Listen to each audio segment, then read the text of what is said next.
మహాదేవుడు మన రక్షకుడు అయినటువంటి యేసుక్రీస్తు అంటే ఒక ఆయన అంటాడు, కాదండి మీకు ఆ క్వశ్చన్ తెలీదు, ఇక్కడ కామా ఉండాలి అంటాడు. ఇక్కడ కామా ఉండాలి, మహాదేవుడు కామా మన రక్షకుడు అంట. నేను అన్నాను, మీరు గ్రీక్ ఎప్పుడైనా చదువుకున్నారా అని అడిగాను. గ్రీకు స్పెల్లింగ్ వచ్చా మీకు అని అడిగాను. ఏ క్లాస్కి వెళ్ళారా మీకు గ్రీకు అని అడిగితే నోటు మీద వేలేసుకున్నాడు, మాట్లాడలేదు. ఓన్లీ తెలుగు బైబిలే చాలు నాకు అంటాడు.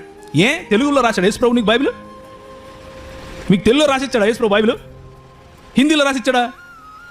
అపోస్తలులు ఎన్నుకున్నటువంటి భాష అరమాయిక్ మరియు గ్రీక్. ప్రవక్తలు ఎన్నుకున్నటువంటి భాష హెబ్రీ మరియు అరమాయిక్ భాషలు.